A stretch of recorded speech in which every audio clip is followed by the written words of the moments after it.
Hello, everyone. Dr. Victoria Skirbo here at the Siege of Transformation Healing Center. Sorry, doesn't look neat, so I'm going to move that.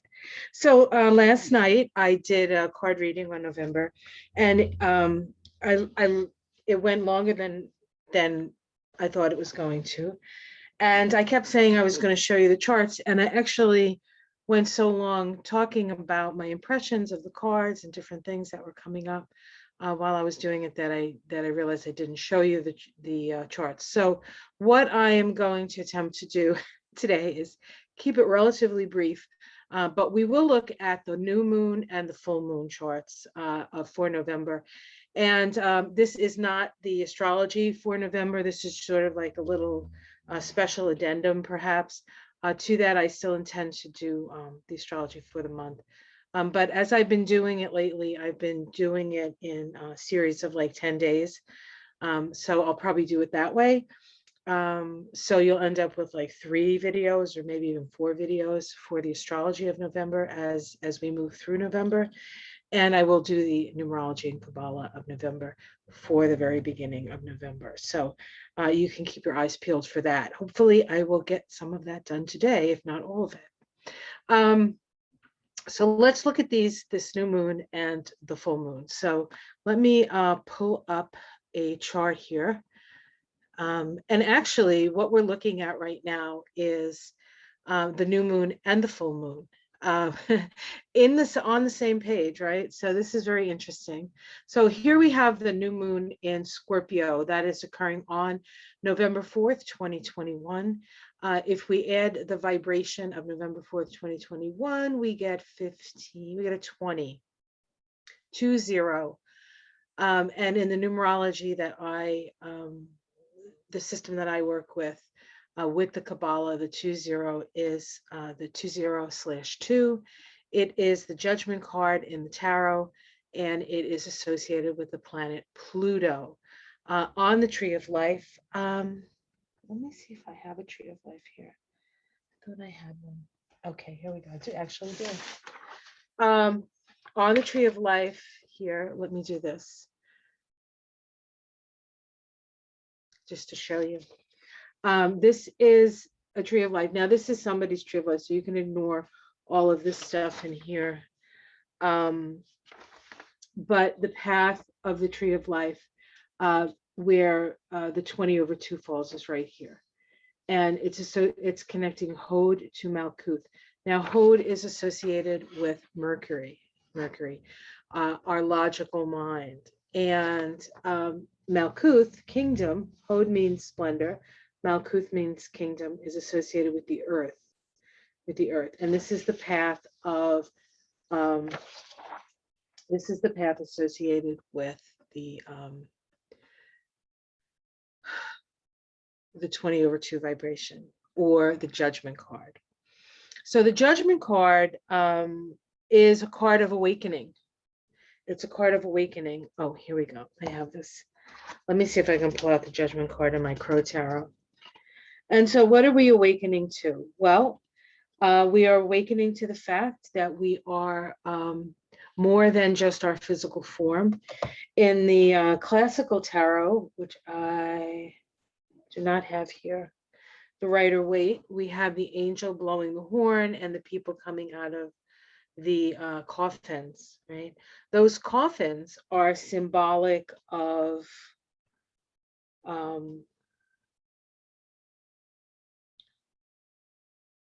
rising out of the constraints, to a certain extent, of the our three-dimensional reality, where time like has sway. And so we are waking up to the fact that we are more than simply our physical bodies in that. So that is part of what this particular new moon is asking us to do. It's asking us to wake up. Now, many of us are already quite awake. Many of the people who watch me here on this channel and the channels of other readers and astrologers do have the benefit of being awake. And I kind of, when I talk about this to my classes or when I'm doing a lecture and I talk about this awakening process, um, the alarm is going off. The alarm has been going off for years now. And so um, for probably, it probably started in 2008 when Pluto moved into Capricorn, but really sort of moved in earnest when Pluto and Uranus made their 7 exact first quarter crisis in action squares between 2012 and 2015. There were 7 exact squares, and there are 7 chakras. And so those exact squares line up to a certain extent to those, to the chakras, those squares. So it is a crisis in action, taking action on seeds planted in 1965 and 1966 when those 2 planets were conjoined. That shifted, at least here in the United States, and you can apply it to where you lived, culturally, from, you know, the pillbox hat with the pearls to the tie-dyed shirt with the ripped jeans, if you even wore a shirt, right? So there was a whole sort of cultural revolution that occurred in the 60s. And one of the major reasons for that was that initial conjunction between Pluto and Uranus at 18 degrees of Taurus, Virgo, that occurred in Virgo. So we have been going through this process of waking up, and I still haven't found the card, so I apologize for that. Let me just see if I can find it really quick before I continue to talk. Strange, right? It's probably the last one. Isn't that always the way?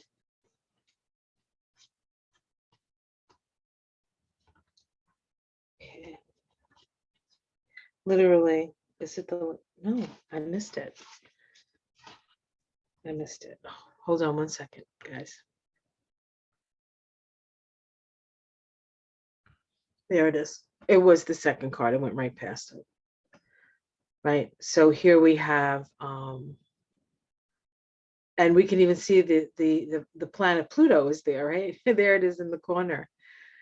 So this is the energy of awakening. Now, if we look at the chart, specifically of the new moon,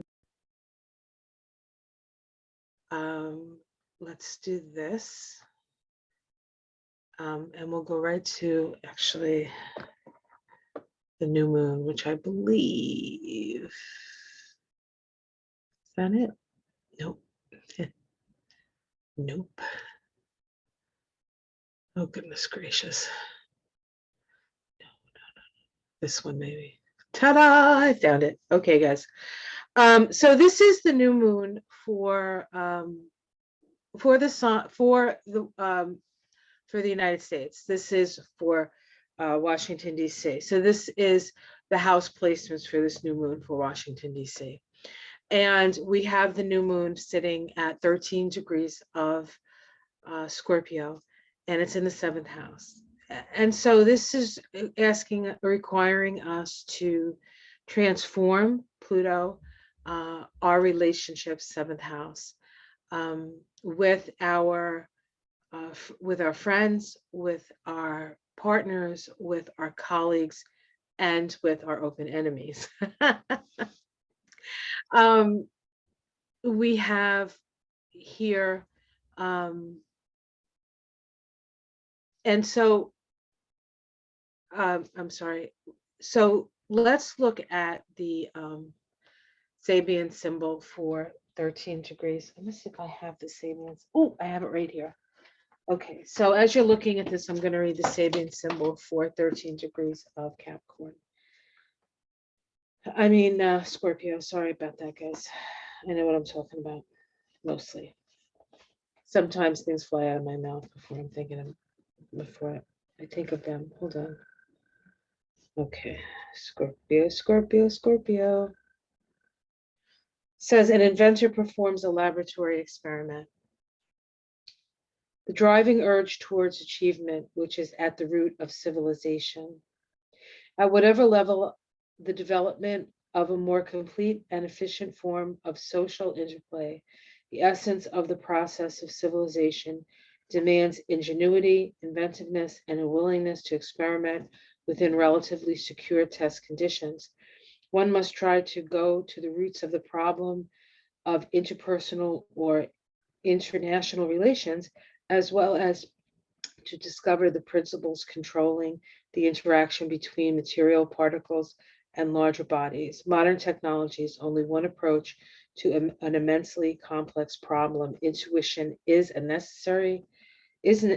necessary to success as intellectual analysis. And so in this symbol, it is to a certain extent the balance of the intellectual and the intuitive. This symbol stresses the value of individual initiative, perseverance, and caution with an attempt to understand how everything is related to everything else. What is most needed is the ability to relate seemingly unrelatable or unrelated facts. So there is a sort of coming together of opposites, or perhaps trying to understand the connections between things that seem not related to one another. Now, in this particular new moon, we have the planet Uranus at 13 degrees of Taurus. Now, I'm going to read Uranus at 13 degrees of Taurus because this is a new moon, but in the relationship of the Sun to Uranus, it is it's full. So there's something about the initial conjunction between the Sun and Uranus, which is coming to a fruition. And the exactitude is actually a little past this new moon. So we have the new moon, and then shortly thereafter, we have the Sun make its exact opposition to Uranus. And oppositions are about awareness. And Taurus and Scorpio is the axis of life and death. It is the axis of what I have and what we share when it comes to resources. It's very interesting that this is happening at a time when shortly after the summit for climate change, and of course Uranus and Taurus has been a big stimulator of the need for a policy, a different way of living, in relation to nature. So let's see, 13 degrees of Taurus. Give me a moment here. It says a porter carrying heavy baggage, self-mobilization for social advantage. The man spoken of in, okay, let's see.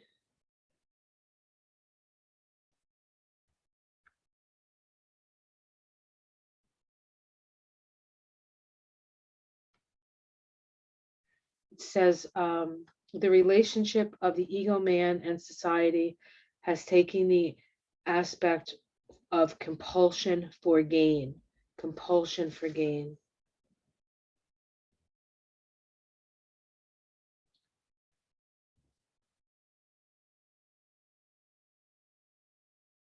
Says the man spoken of in the preceding symbol, which I didn't talk about,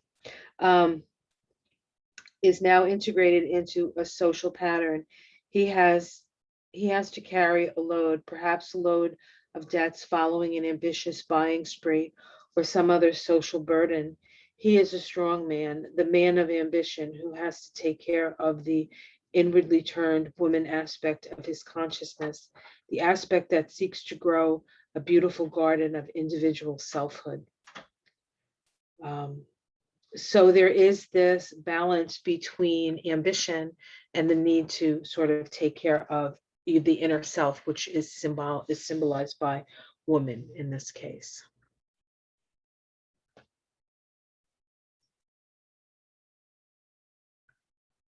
Okay. 1 second here.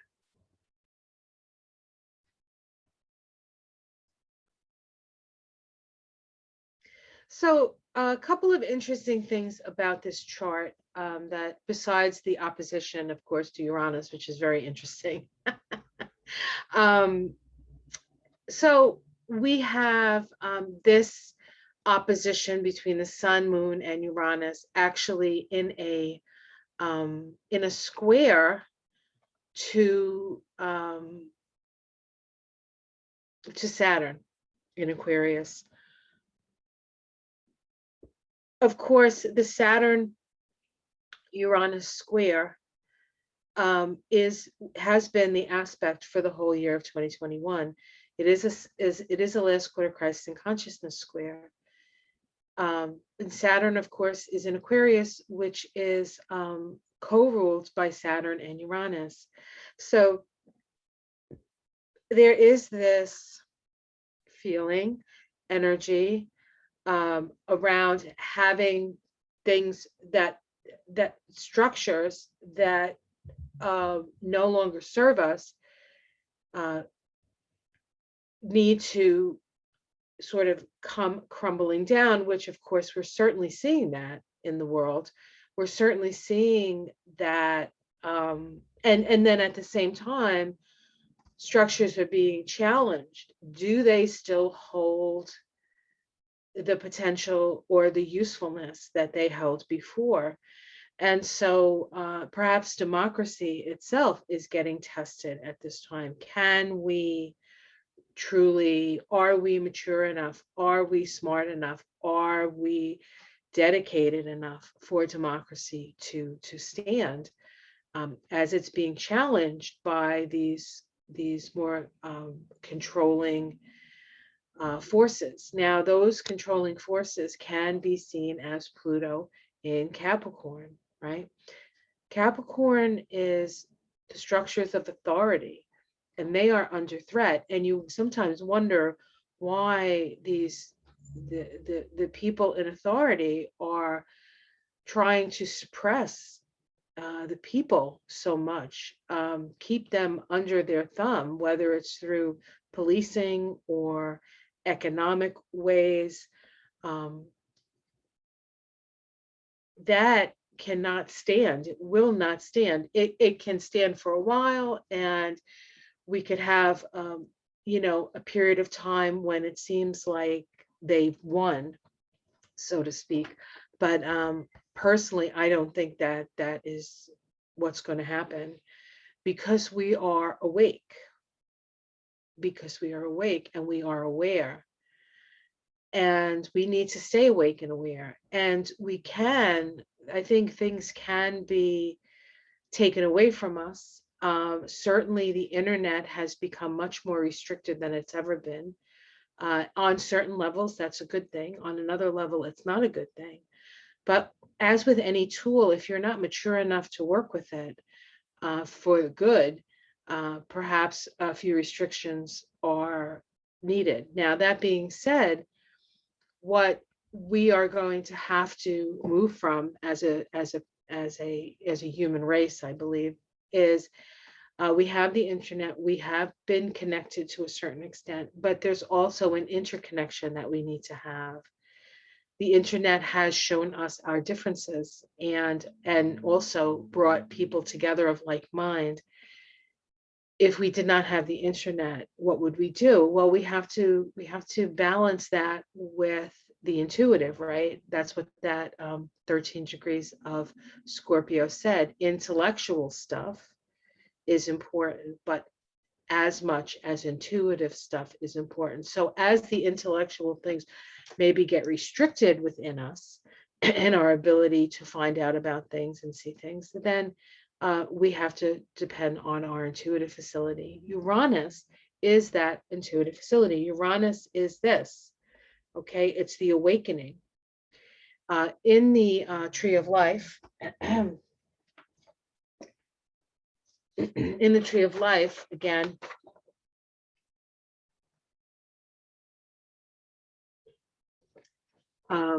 you can take the tree of life and put the chakras down, right? Crown, third eye, throat, heart, solar plexus, sacral chakra, root chakra. Uranus is found in Hokmah here. Saturn is found in Baina here. Saturn and excuse me, Saturn and Uranus are in that square in 2021. And so what's activating is the third eye. And so we cannot awaken without utilizing our third eye. And so that's what's happening. So when people say to you, this is the way it is, you may not believe them because your third eye is telling you something else. Something is being hidden. I'm not getting the whole story. What's going on here? This is what's happening to us. And so we need to pay attention. At the same time, this is not your mind. The mind can be, do you remember back in the day with Eddie Murphy used to say, the mind is a terrible thing. It is like an old thing. It was an old riff on the NAACP. A mind is a terrible thing to waste. Eddie Murphy used to say, the mind is a terrible thing. And to a certain extent, he's not wrong, because the mind, reason, can talk us into anything. We can talk ourselves into and out of anything using our mental capacity. We cannot do that with our heart. You cannot talk somebody out of a feeling. They have to feel the feeling, right? And that's really what Scorpio is about.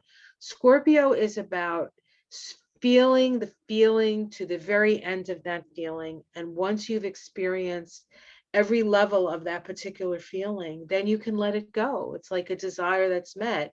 If you have the feeling for a piece of chocolate cake, nothing you eat is going to fulfill the desire of a piece of chocolate cake, except for a piece of chocolate cake. So once you've had that cake, then your desire for that cake goes away, right? Okay, it can come back, I guess, but we're using it as an example. So it's kind of like that, right? It's kind of like that. The ruler of Scorpio, let's look at that. And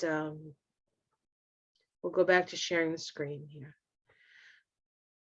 So the ruler of Scorpio, Scorpio has two co-rulers, Pluto and Mars. And we have Pluto here at 24 degrees or 25 degrees of Capricorn. Now, Pluto is square Uranus. Pluto is still square Mars, last quarter crisis in consciousness square. Pluto is square Eris. Eris is opposite Mercury, and widely it's not quite opposite Mars anymore. It's a little further along. It is, let's see, that would be 24. So it's still widely opposed, Eris. This revolutionary combination, okay, has been going on for 2 years now. Pluto Eris squares. We had 5 of them. That synodic cycle goes all the way back to 1758. So because they're so slow, but we only discovered Eris in 2003 and named her in 2006. So Eris is a little bit of an unknown entity, but she is revolutionary. She doesn't take any crap from anybody, especially not people who think that they are better than she is. So there is this, of course, with these squares, it's a last quarter square as well with Pluto. There's all of this energy of just not believing what the people in charge are saying, because what we're seeing happening is not what needs to happen. It's like they're saying it. It's like they're talking out of both sides of their mouth. So people are waking up to the fact that perhaps they need to take the reins of things, but not everybody is emotionally or intellectually or spiritually aware enough to come from a higher vibrational place. So people are going to act out at the level that they are. And so that is both uh, uh,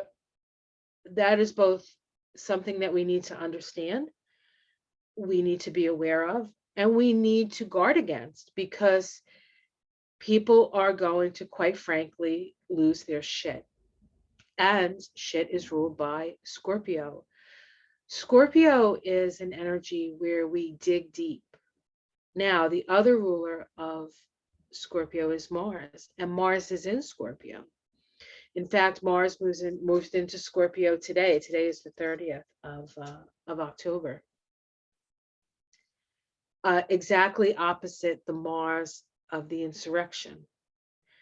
So we are becoming aware of something around that. Now, in my other video, I mentioned that Tucker Carlson is going to have a 3-part series on Fox talking about the 6th of January. And they're going to put the right side, the right wing is going to put their version of the truth, quotes, out there. Now, Tucker Carlson has a very interesting chart, and if I have time, I might do one on him in relation to both this full moon, new moon, full moon series. Look at Biden, new moon, full moon, and look at the changing of the nodes in January and how that's affecting those two people's charts. And I bring them up because they are focal. They are focus of this. So we'll take, if I have the capacity and the ability and the time to do that, I will do that for you, because I think there's something at this time that's really important for us to understand, and I think that can help elucidate some things for some people. So we'll see if I can get to it. Okay, so the other interesting thing is that Venus is in the last degree of Sagittarius, which I hadn't noticed before. But Venus is in the last degree of Sagittarius, and Venus will be going into Capricorn the day after the new moon, which is interesting because Venus is going to be in Capricorn for a long time because she has a retrograde cycle. And today, Venus is actually in a sextile to Pluto. So there is a certain amount of understanding and sharing your values and sharing what's important to you, and sharing and illuminating and putting stuff out so people can have a broader perspective and a bigger view, and maybe even a more fairer view of the situation, which is probably why I'm doing this today. And I did my other thing last night because this is information that needs to get out there, I think. So this is the new moon. And let's see if there's anything else I want to mention about this new moon here. So we have Mars approaching a last quarter square to Saturn here. So that's significant. Again, Pluto is in this T-square with Eris and Mercury. Let's see, what else is Pluto doing here?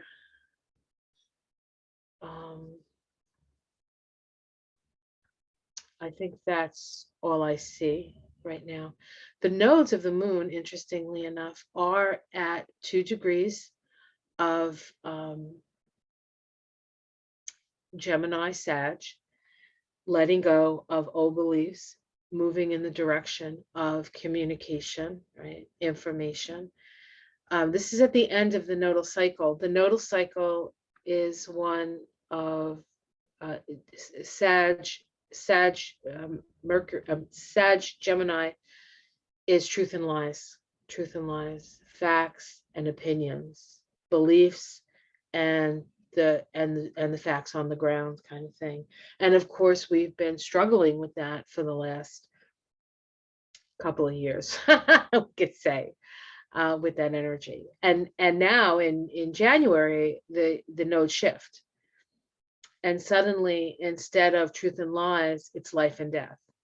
So with the North Node in the direction of life and the South Node in the direction of death, can we during that time let go of the death cult that we are in? Can we move towards a life that is based on our relationship to the earth, Taurus, our relationship to what's essential, Taurus, our relationship to our physical bodies and our physical needs, food, shelter, water, all the things that are important. It's very easy to ignore those things when you have them, but when you don't have them, that's when you really have to come to terms. And there's probably definitely going to be a shortage in many things over the next couple of years, because of COVID and because of the economies and because of climate change. We need a sea change here, and we're going to get a sea change, and we're going to get a little view of that sea change with these moons that we see. Now, let's take a look at the full moon. Now, the full moon is a full moon in the sign of Gemini. It's occurring. Oops, sorry, this is the wrong one. Here we go. That's actually a mistake. Here we go. Full moon in Gemini. So the full moon is occurring at, hold on. It's not a full moon in Gemini. It's a full moon in Taurus. I'm so sorry about that. The nodes are in Gemini. So we have a full moon in Taurus. It's at 27:15 of Taurus with the sun at 27:14, sorry, or 28 degrees. Now, what's interesting with this this full moon is that in this case, it is sextile. The sun is sextile Pluto, and the moon is trine Pluto. So Pluto touches on this particular full moon, and it is an eclipse. It is a south node eclipse. The moon is at the north node, but it's actually a south. You go by whether it's a south node eclipse or a north node eclipse by where the sun is in relation to the nodes. And we see the sun is here and the south node is here. So the south node eclipses are about releasing. It's about letting go. So something needs to be let go of. And here we are in the second degree of Sagittarius. What beliefs needs, what perspective on life needs, what Sagittarius is our understanding of our place, really, like to a certain extent in the universe. Perhaps it's an awakening to our place in the universe with the North Node here in Gemini. The North Node is ruled by Mercury, right? What's Mercury doing in this chart? Well, Mercury is at 21 degrees of Scorpio. And let's see, it is trine Neptune. So this can be a illumination. This can be spirit. It is a waning trine. So it has the energy of Sagittarius. Perhaps spirit is informing us of something, that Neptune in Pisces. Okay, so let's take a look at the Sabian symbols for the moon at 28 degrees of Scorpio. So now in a mundane chart, which this is, the moon is the people. The people are conjunct the North Node, so the people will be heard. Now, this is a chart for the United States again, because it's erected for Washington D.C. and it's in the 8th house, so the people will be heard when it comes to debt and resources and shared resources. It says the king of the fairies approaching his domain, the capacity in man to recognize and pay homage to an integrating principle at the core of all existence. This rather peculiar picture tells us perhaps a good deal about the limitations of the mind of the clairvoyant who saw, though it can be related to the symbolism of various creatures of the spirit world mentioned in some alchemical and Rosicrucian books. What seems to be implied is that beyond both the outer nature and the realm of the proud ego, a spirit world exists to which the intuitive consciousness of man can pay allegiance. In that world, all manifested entities are seen as multiple aspects of a central power and consciousness. It is such a central principle of unity that human societies have sought to revere symbolically in human, all too human kings. In the individual sense, it is the principle of the self. Um, at this stage, the presence of spiritual unifying factor begins to be sensed by the individual, perhaps weary of outer shows of culture. The inner allegiance begins to polarize the consciousness. So this is about being in alignment with your instinctual, intuitive, both earthly nature and the divinity of earth, because earth is divine in its nature. It's imminent divinity. Opposite, okay, I'm sorry, that was the sun in Scorpio. So that was for the sun. So that's the illumination principle. Now let's see the Taurus moon. I'm sorry, I said moon, but I meant the sun. I'm actually haven't had anything to eat yet today, so my mind is a little bit mixed up. Okay, what are we looking at? We're looking at 28 degrees of Taurus. It says a woman past her change of life experiences a new love. Ooh, I like this one. Of course I would. After having stated the youthful and aged approach of human individual to use of what his culture has brought to him, the symbolism stresses man's capacity to rise above the limitations which both biological nature and the normal social pattern of behavior have tried to impose on him. In his many the preceding in as in many of the preceding symbols, a woman is pictured because at this early stage of the process, individual consciousness still has a receptive or feminine polarity, as was indicated in the very first symbol of the entire cycle, which is 0 degrees of Aries, which has to do with a woman emerging out of the sea, embraced by a seal, something like that. I think that's the symbol. It says the possibility of re-beginnings. Ideally, the new beginning should imply a more mature response to the new possibility of experience. So it's even in this symbol talking about the need to be more responsible, the need to be more responsible. So we look to Venus, right? Because Venus is the ruler of the Taurus moon. It's dispositing the Taurus moon. And where do we have Venus? We have Venus in Capricorn. This is actually Venus at 13 degrees of Capricorn is right around the Venus of when the nodes shift, except that Venus will be retrograde at that time. So that degree of that 13, 14 degrees of Capricorn is very important. And we can probably watch when things go over that degree that there's gonna be more information coming in for us.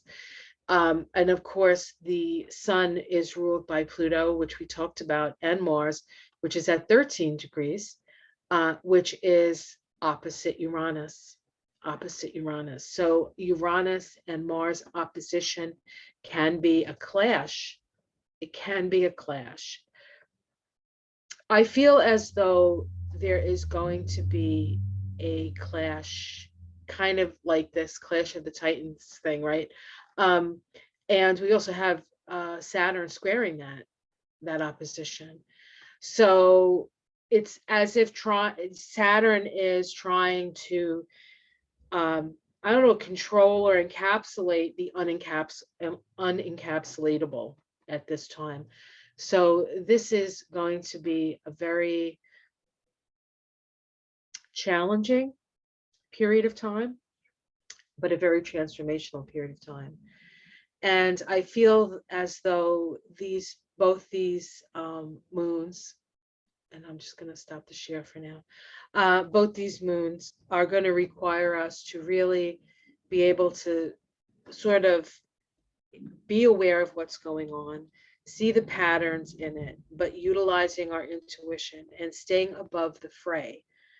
You don't want to get caught in the fear, and yet you want to make sure that you're aware of your environment so that you don't get into situations where you can be in harm's way. At the same time, you don't want to have the point of view where, oh my God, this is the end of the world, because in a way it is the end of the world as we know it, but you can feel fine, just like REM said. How we react and respond to situations is always a choice. And I think it's important for us to choose and to focus on the energy we want to bring into the situation, the energy that we want to have in our lives, the kinds of lives that we want to have, and focus on those.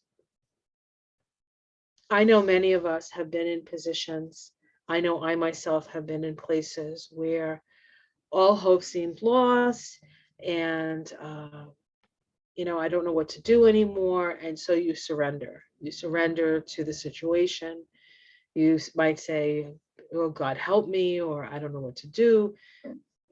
Is that a surrender of the ego to the soul, which is really, to a certain extent, what we are being required to do. We are being required to wake up to our soul's mission. And for that, that takes some digging. And we're going to have the opportunity to dig at this time. Situations are going to come up that are going to require perhaps a lot of heavy lifting, or certainly a lot of digging, which can be very difficult. Having dug a few holes for a few trees, it's not easy. But that being said, judgment card. So the full moon, let me just do the numerology. Did I do the numerology? I don't think I did the numerology on the full moon. So I'm going to go back to the full moon so I can actually do the math in my head, which is a dangerous thing. So we're looking at November 19th, 2021.